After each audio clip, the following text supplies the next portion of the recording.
Hello, and welcome to this episode of the 5 Journeys Feel Freaking Amazing podcast. I'm Wendy Trubo. Ed can't be with us today, so we're going to do this without him, and he's going to miss the best episode because we have Deanna Minich here.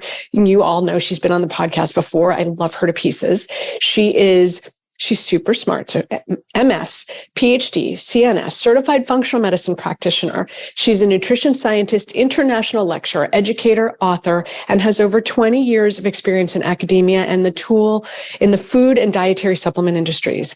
Through her talks, workshops, groups, and in-person retreats, she helps people to practically and artfully, and that's the part you really want to pay attention to, not just practically, but artfully transform their lives through nutrition and lifestyle. Deanna, welcome back. I'm so psyched to talk to you today. Oh, it'll be great, Wendy. It's so good to catch up with you. Totally. I know we're going to talk about melatonin today. So I think we should start with, tell me the top myths, like do some myth busting for me on melatonin.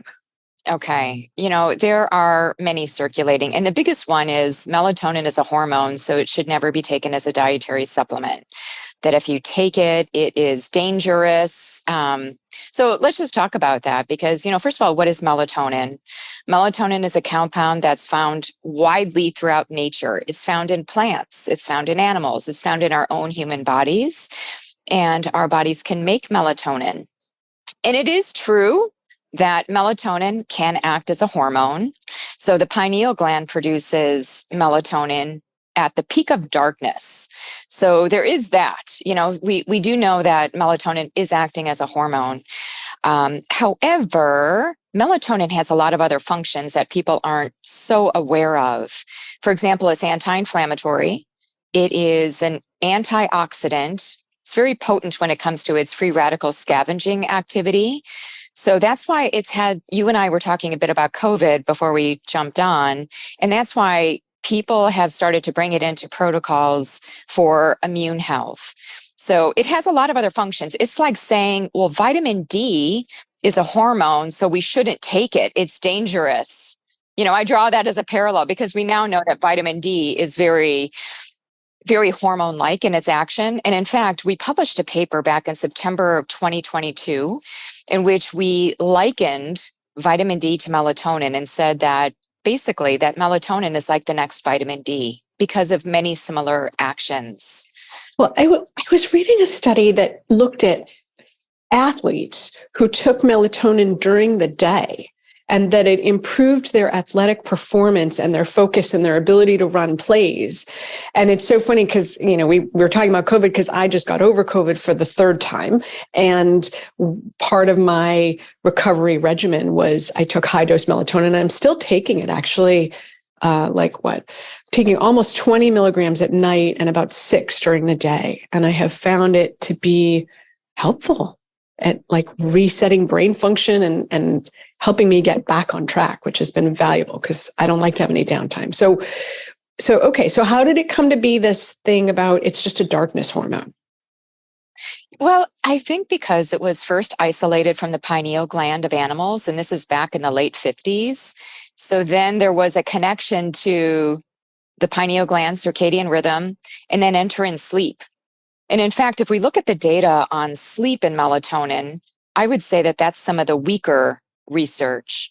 Some of the stronger research is actually in immune health, in mitochondrial regulation, in brain health. And the way I see melatonin is it's a circadian nutrient. Me as a nutrition scientist, I'm kind of stepping out there by being disruptive with calling it a nutrient because what defines a nutrient, right? We have some kind of need state in the body. And much like vitamin D, which can go down through the lifespan, we see that with melatonin. Kids produce a lot of melatonin. The most melatonin that your body is ever going to make is when you're a child, between the ages of 3 months to, as you hit puberty and you start that decline. So that's another myth. What's that? It's all downhill from teenage years, down right? There. Yeah, absolutely. Which, and if we look at the rates of chronic diseases and how the risk for certain types of diseases, whether cardiovascular, metabolic, neurological, they all start to somewhat coincide with that dip in melatonin. And I'm not saying that melatonin is the sole cause of that, but it might be contributory. Wait, it doesn't help, right? It's It's like being hungry and tired and overwhelmed and stressed. One of those alone, they just don't help. Yeah. And all of our hormones are coming down at about the same time, right? Testosterone is going down, estrogen and progesterone in women are coming down at about the same time that melatonin is making that very steep decline as well. You know, that's our next book, right? Sweaty and Bitchy, From Sex to Brain Function, Master Menopause, and Feel Freaking Amazing. Because, perimenopause is cruel and unusual punishment for women. That's all I have to say. It can be harsh if people don't have the tools, right? And enter in melatonin for perimenopausal women and sleep. One of the things, I'm perimenopausal, and I know one of the things that really helped me was to bring in a higher dose of melatonin at night to help me, because that 2 to 4 a.m. period at night is when we're supposed to produce the most amount of melatonin to help with recovery. It also syncs up with glutathione, with a number of the different antioxidant defense enzymes, like even superoxide dismutase. They all peak between that 2 to 4 a.m.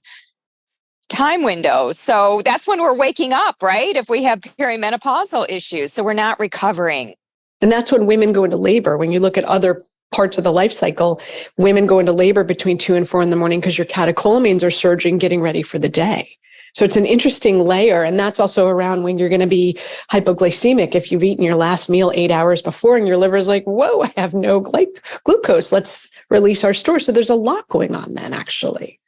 Like that's all in the soup. Well, and also the circadian rhythm of hormones, which you just spoke to, right? The body is preparing for cortisol to increase in the morning. Testosterone is high in the morning. This is why a lot of our physical activity should be done very early on. And then, thyroid hormone is like 2:30 to 3:30 a.m., I think, is when we produce the most thyroid hormone. Then at night, we've got melatonin. So it's interesting. We're run by the sun and the moon. What do you mean? I totally agree with that. What do you mean when you say that you were taking a higher dose of melatonin as you transition through the menopausal period or perimenopause? Like, what's higher to you? What's baseline? What's higher? Where should people be? This sounds like a myth that needs to be busted, honestly.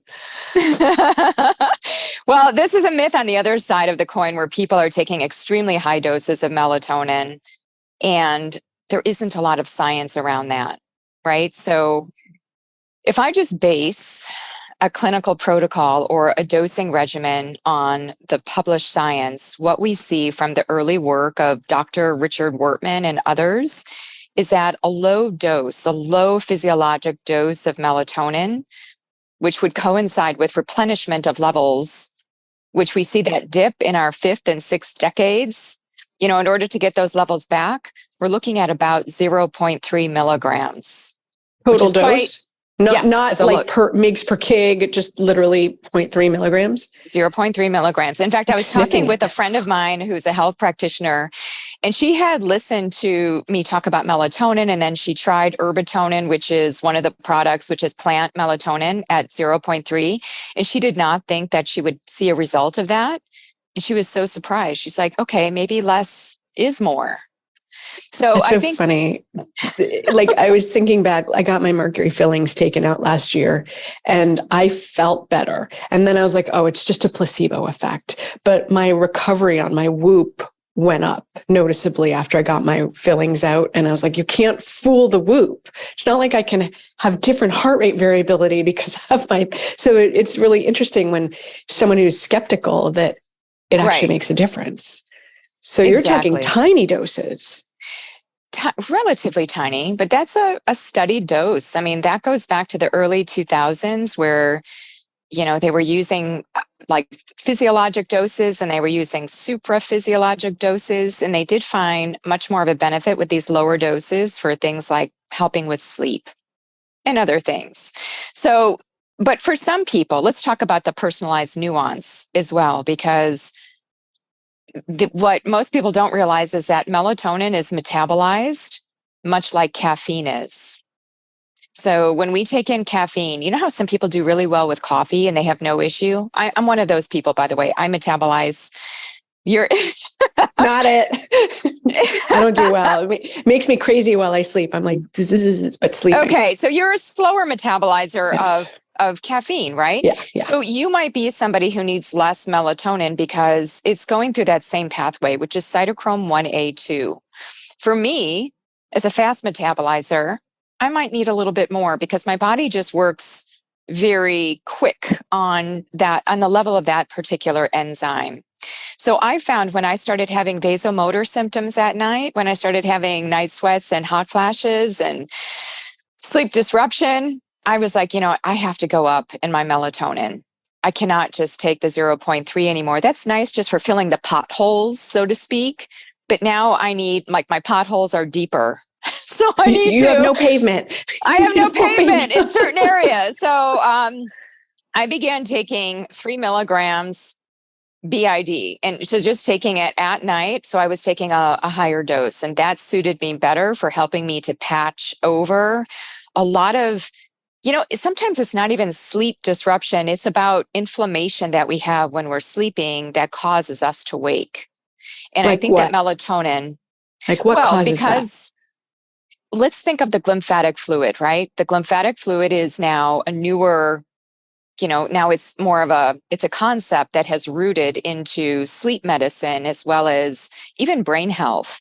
The fact of like how our brain cells shrink as we're sleeping in order to allow for the better convection of fluid into the interstitial space. And so basically we're releasing a lot of these toxic amyloid metabolites and such from the brain into the glymphatic fluid, which then drains into the lymphatic vessels and then goes through our circulation, right? So it seems that some of the research is showing that melatonin is helping in that process. Melatonin is helping to reduce that inflammation. Because if our brain is inflamed, and the brain can get very inflamed because it's very fatty, it's filled with lipid. So lipid can readily be in that state of high cytokines. It can be bathed in that cytokine milieu. So with melatonin being a very effective anti-inflammatory, having that at night to help perimenopausal women with their sleep, with their glymphatic fluid, brain function, less brain fog. I mean, you start putting all the pieces together mechanistically, and you can see where it starts to make sense. Are there any downsides to this? To taking melatonin? Yeah. Well, I wouldn't say that melatonin is, a supplement is the first line approach. It's kind of like how in functional medicine, we would never just say, oh, take 20 supplements to patch a bad diet, to patch not exercising, to, patch stress, just take a bunch of these supplements and don't worry about it. To me, that's like a drop in the ocean. So to me, I think first and foremost, I think of it like a triangle.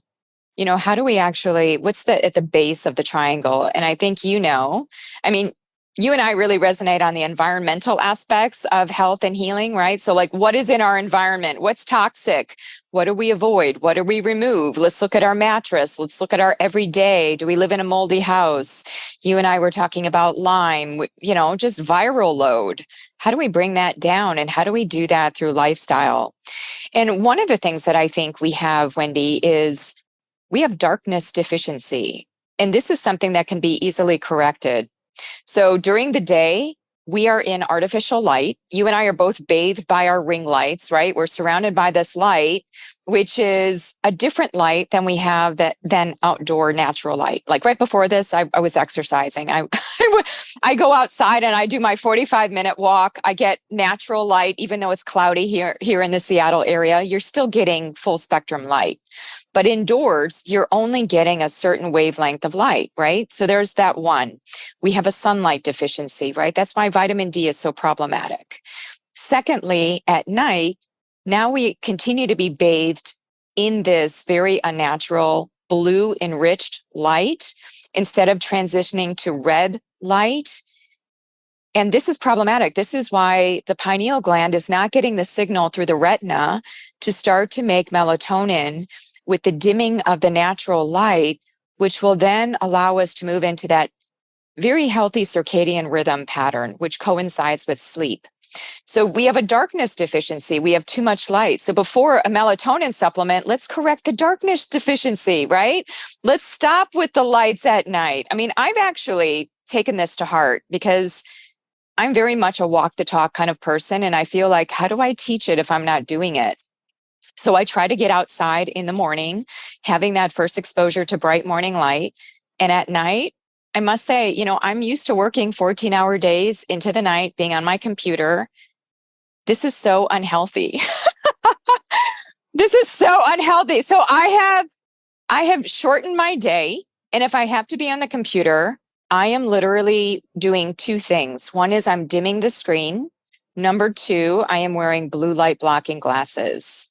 I'm having to course correct my environment. You have to start there before you pivot over to a melatonin supplement. I think we need to take a step back, Deanna, because the question is, what's driving that behavior of working for 14 hours a day? And I'm picking on you, except I do it. Every human I know does it. And so it's really about, okay, well, what's causing that behavior? Because the working 14 hours is the manifestation of whatever's driving that, right? So the stress, the taking on too much, the pushing too hard. And we were talking off screen about, the fifth stage where you reevaluate your life and you figure like, who am I supposed to be in this world and what's my legacy? And yours is not working 14-hour days. Well, and you just don't have the reserves to do it anymore. You start realizing like, I don't have quite the stamina that I used to have when I was in my 30s and starting my business. But I'm going to posit something different to you back over this tennis, like a tennis ball. I actually feel like I love everything I do. Like when my husband will say, Deanna, you're working too long. And I'll say, Mark, I love doing what I'm doing. But like you and I were talking about, I am becoming much more scrupulous about what I am taking on. And if there are things that seep in where I don't totally love it, I'm starting to say no. And to me, this is a metaphor, right? We talk so much in functional medicine about leaky gut, leaky brain.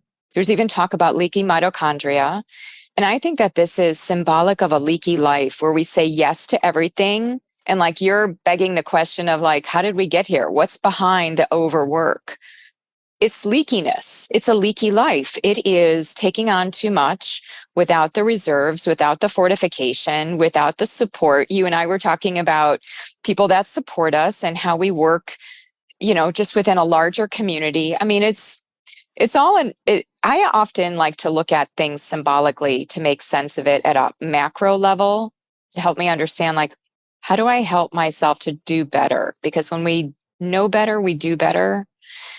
But there is something about the work that we do that is enjoyable too. And I'll tell my husband, I'm like, I love what I do. I love teaching. I love researching. I could be on PubMed into the wee hours of the night. But I know that this vessel that I'm in, it's just not sustainable. And I need to get smarter about that. Well, I think you bring it very nicely back to melatonin. When you're, can you draw the line for the listeners between what's the impact of being on the screens with all this blue light? What does it do to melatonin? Like, why is it bad? It stops your body from making melatonin.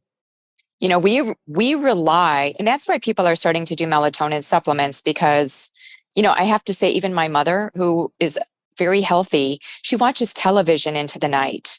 And I said, Mom, what about your melatonin? What about, you're watching that blue screen? And she's like, well, that's okay. I take a melatonin supplement. And I'm like, okay, some people just are not going to change their patterns.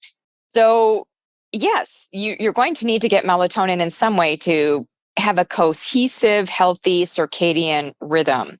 So if you know that you're not going to change your environment, then bringing in certain things to help you accommodate better. But I must say, I've been really trying to do a lot better because, we can't go back into the dark ages either, where we have we work by a fireplace and candles. We just, number one, it's not safe. And number two, it's just not practical. Right. So it's bad for your air quality. Like you can't win here. Right. Bad air quality. Okay. Yes, bringing in environmental medicine. So I do think that there can be a place for melatonin supplementation. And if people are using it for circadian rhythm, I was not. I what I was using it more for was anti-inflammatory effects. I know that the mitochondria is very, very much regulated by melatonin, because especially when we go through perimenopause, one of the things that we start to lose, obviously, would be the steroid hormones like estrogen, progesterone, which typically can be very protective against inflammation. So when we lose those reserves, I mean, I already eat a very nutrient-dense diet. I'm loaded up on phytochemicals. I mean, I live and eat and walk and breathe the rainbow. So, but sometimes you need something more to bring you to the next level. And so the melatonin supplementation did help me with sleep significantly. Can you get it from food too? You can. So when you look at, and we reported on this in the review paper, we looked at all the different food sources. And what's really interesting, Wendy, is that first of all, you find it in plant foods, a lot of different plant foods. You find it in nuts and seeds, more the reproductive portions of plants. So even fruit, you find melatonin in fruit. Like people talk about cherries and tart cherries and pistachios. The only thing is, as I sat there calculating the amount of melatonin in a pistachio and then equated that with how many pistachios you would need to get 0.3 milligrams. Yeah. We're talking thousands of pistachios. Like it's not. Okay. So you need to take a bathtub. It's similar to like when you take broccoli seed extract, you would need to eat like a bathtub of broccoli in order to get the equivalent clinical relevance. So you do. Yeah. You need a bathtub of pistachios, which would be thousands. You need a lot. Or the whole, you'd be fat. You'd sleep well, but you would be fat for eating that much. Eating so much, especially if you take it before bedtime, and if you're not supposed to have anything to eat before bedtime, that's where it becomes challenging. So while I don't want to dismiss, this is another one of those myths that does need to get busted, I think, because many people will say, oh, I just drink some tart cherry juice before bedtime. That gives me my melatonin. Well, tart cherry juice actually contains a lot of different things. It contains polyphenols, which are incredible for reducing inflammation. It does contain minute amounts of melatonin, but not in the proportion per se to give us the replenishment level that we need. So while I wouldn't dismiss taking in a lot of those plant foods, I think we need to be conscious about how much we take in, the sugar amount, the absolute amount before bedtime and all of those things. But we're getting small amounts of melatonin in our food supply for sure. I want to go back to something you said, because I was just thinking about your comment about how we drain the lymphatic system at night. Really, when you think about physiologically and how to support detox best, it makes sense that you would take binders at night. Correct. Because that's when you need them. And it's so funny because I get up in the morning and I take my mold binders, which includes chlorella, clay, charcoal, and Welchol, which is the cholestyramine. Yep. But at night, I also take fiber and chlorella because I'm like, I might as well get it going. And it makes sense to me when you think about, you want to do that at night because your body does drain. So it does drain. It makes sense. It's like, okay, there's that bears out. Okay. Wendy, just a couple of things for your listeners on the lymphatic fluid that I have learned in researching this, because I teach on this a little bit.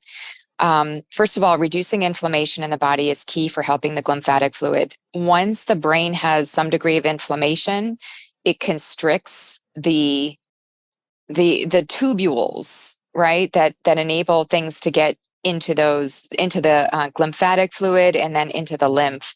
So omega-3 fatty acids would be key. The melatonin would be key.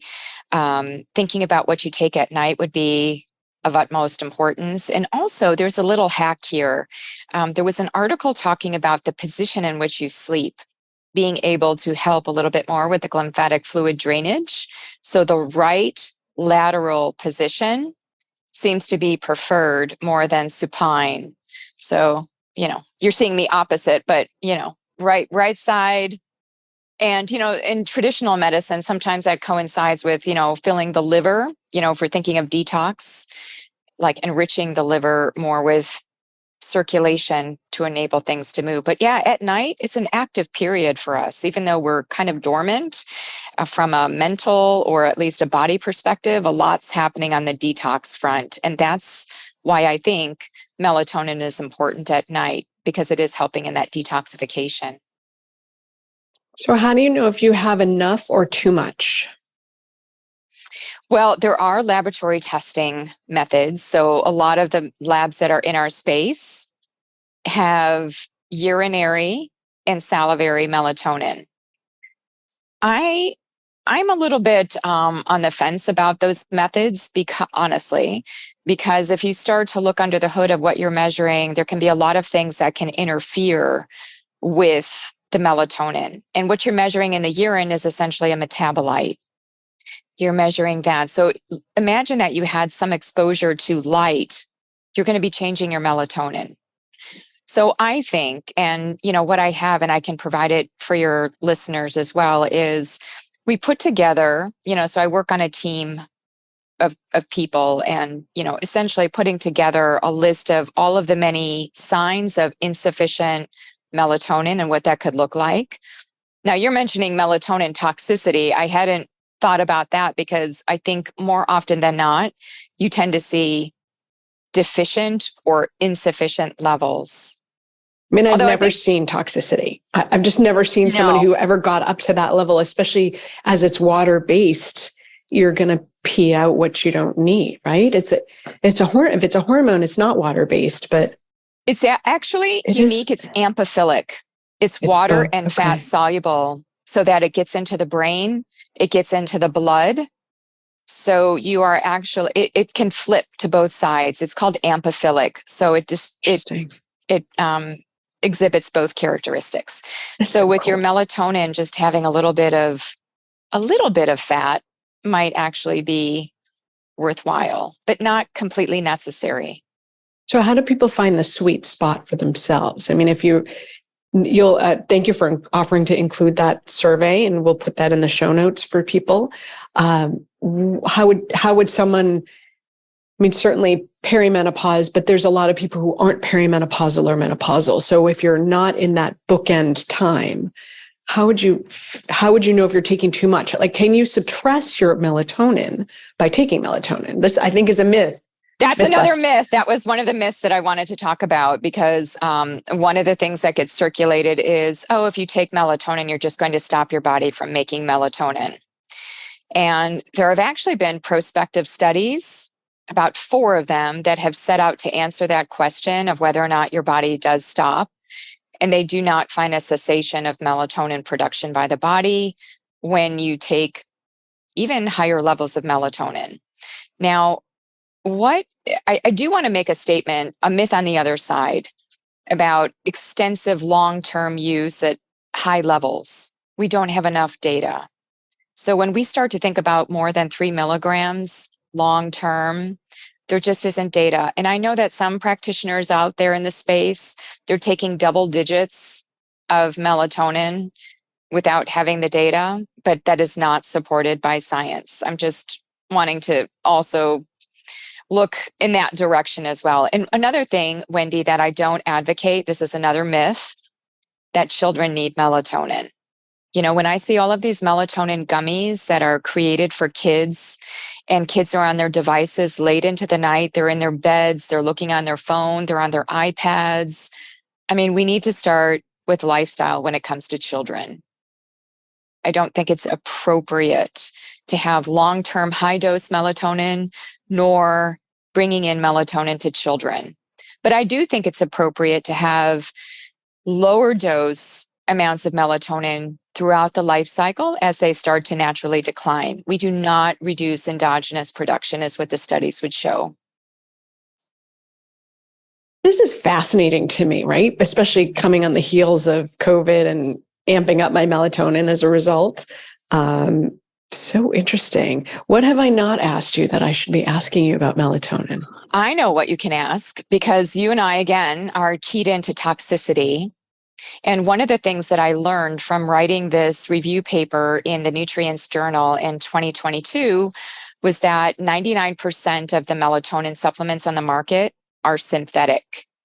And as a result of that synthetic process and the chemical processing from petrochemicals, what can happen is that there can be contaminants. And there was one paper, it wasn't my paper, but it was I think it was in 2018, where they talked about 13 potential contaminants that can be found in a synthetic melatonin supplement. Come on. So, I mean, Wendy, we know that in our space, there's a spectrum of options, right? Like there can be junk at the level of supplementation, and it can be very expensive to be getting certain supplements. This is why I choose a plant melatonin that I do know more about. I choose herbatonin because, first of all, it's from plants.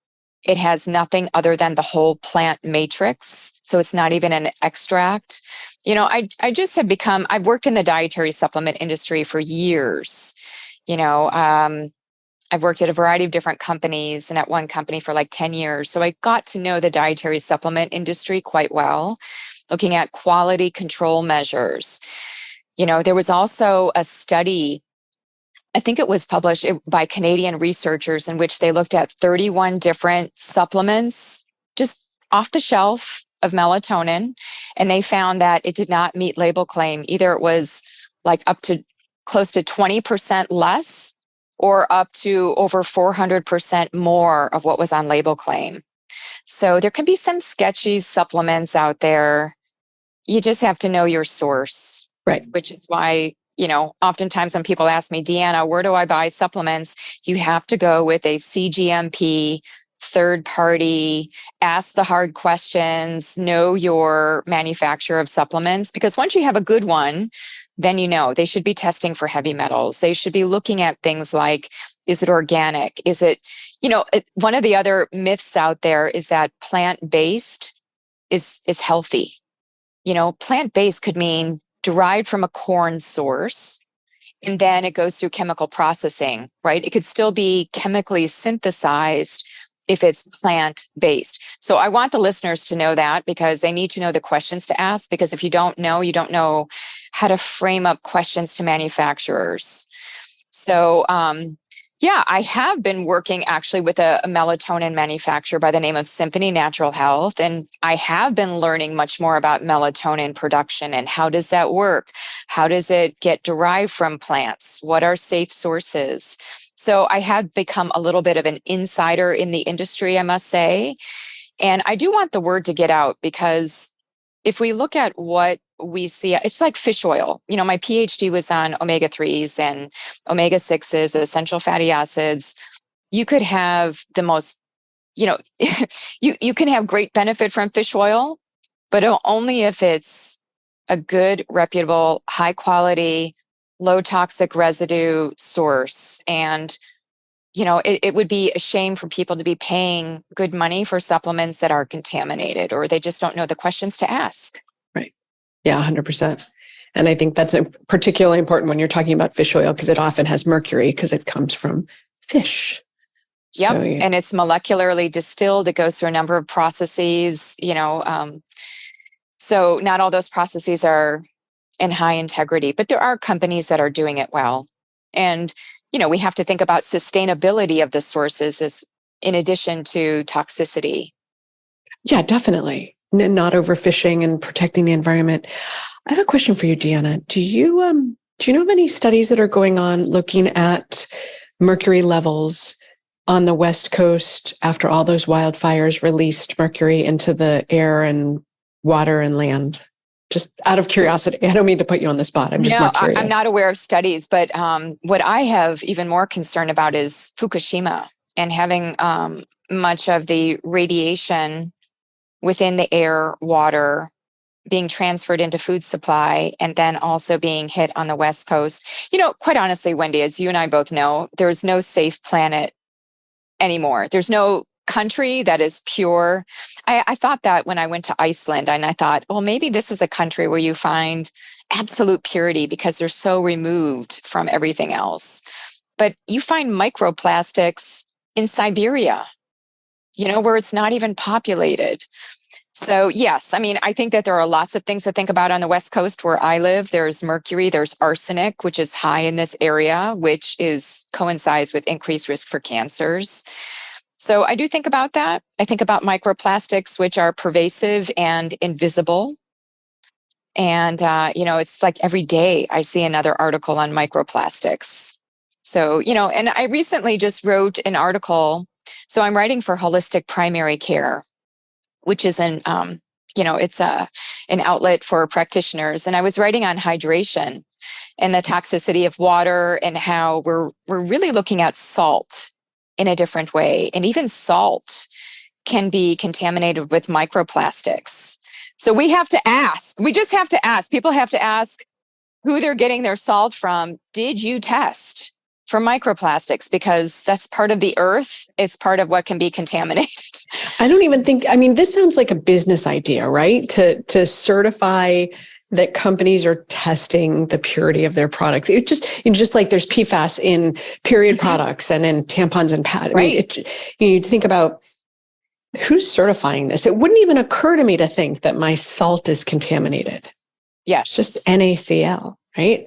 So, well, and there's commercially processed salt, and then there's the I would call it less refined salts. So like the Himalayan crystal salts, Celtic salts, volcanic type salts. So these are coming from the earth, and we need to ask the question about, what have heavy metals been tested in that salt? Because health trends are now skewing in this direction of, okay, we need salt together with water to make for better hydration. And people are using all of these fancy salts, which is good, but just ask the questions about heavy metals and microplastics. Mm-hmm. Yeah, so 100%.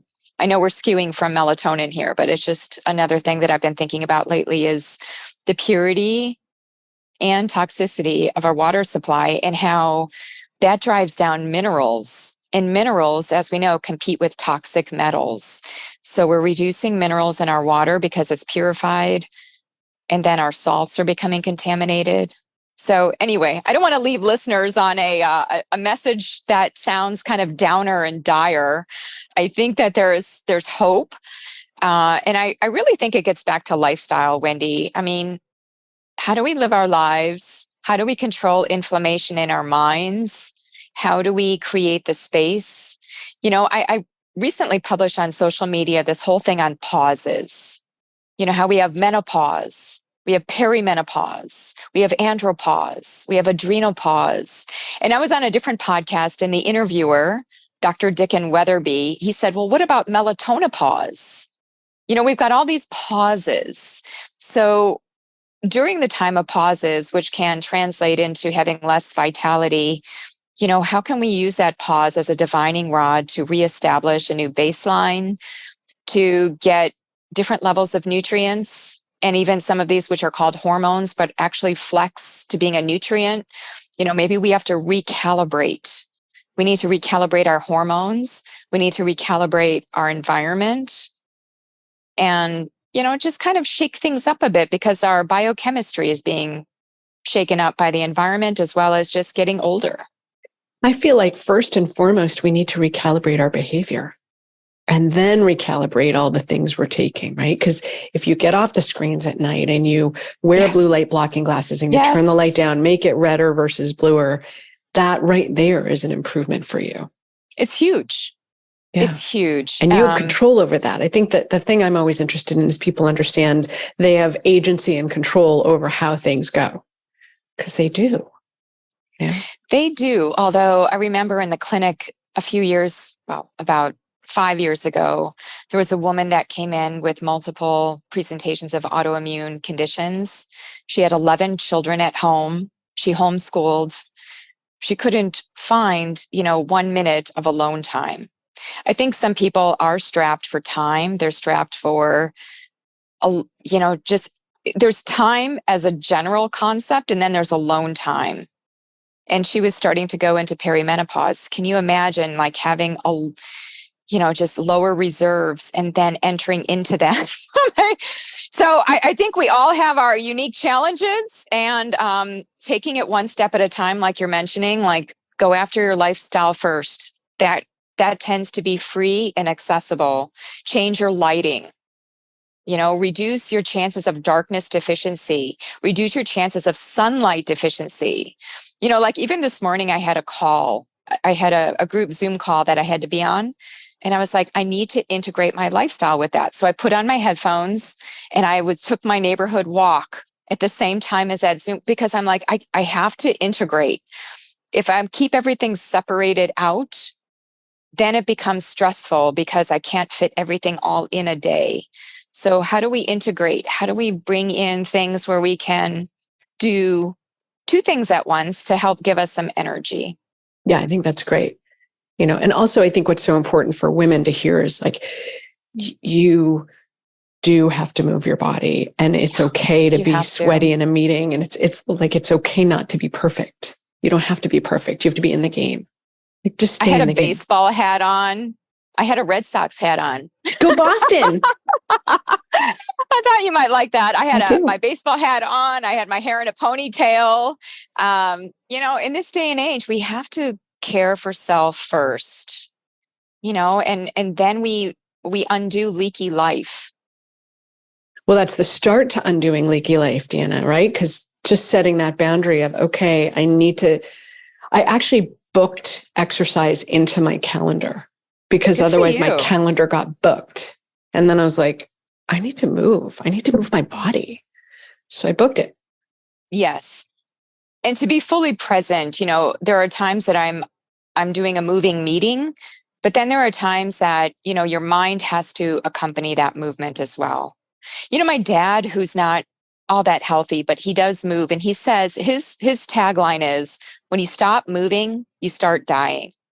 And for him, he may not eat the best, but he's a guy that's always on the move. He's always like, okay, he's in the car, he's going somewhere, he's walking somewhere, he's active in his mind. So there's something about that ability to flow, which again, connects us to hydration and making sure that we're properly hydrated, we're seeing light. So lots of things to take away from this, right, Wendy? There's tons of action items, Deanna. Tell me, where can people find you? Because I know people are going to want to find you. Well, just on my website, deannaminich.com. So DeannaMinich. And what I have on there is, over the decades, as an educator, I've just been loading up the website with resources that people can download for free. And I even tell clinicians, just go and take that variety tracker, use it in your practice. Like everything on there is for people to use. It's just my give back to society. And, I want people to make these things actionable. And for the melatonin assessment, however, that I would have to send to you separately. That is not uploaded to my website as of yet. Okay. So if you send that to me, we'll get that in the show notes for people. You bet. So will do. Thank you for the difference you make in the world, Deanna, and for your commitment to it and your commitment to being healthy alongside making a difference. Like, it's very inspiring to watch. Oh, well, and I feel that you are on the same wavelength in so many ways, right? We are in the same circles and we care about self-care. I know. I'm so bummed that you live in the West Coast and we live on the East Coast. I'm like, oh, I can't play with her. She's, I only see you at conferences like once a year, twice a year. I know. We see each other usually in December. My husband is from Rhode Island, though. So we are going to fly over to that area this summer. And, he likes to get into the water. The water on the East Coast is different, in his opinion, than the water on the West. It is different. All right. When you come out to the East Coast, look us up. We'll go out on the boat. Okay. So, all right. Like so for the listeners, you're probably not going to come in the boat with us, but thank you for listening to this episode of the Feel Freaking Amazing podcast. Deanna Minich, who I love to pieces, is our guest today. You should absolutely look her up at deannaminich.com. We'll put that in the show notes. And Deanna, thank you for being here. This has been great. Oh, it's been lovely. As always, Wendy, it's a joy to talk with you. Take care. Thank you. Yes, you too.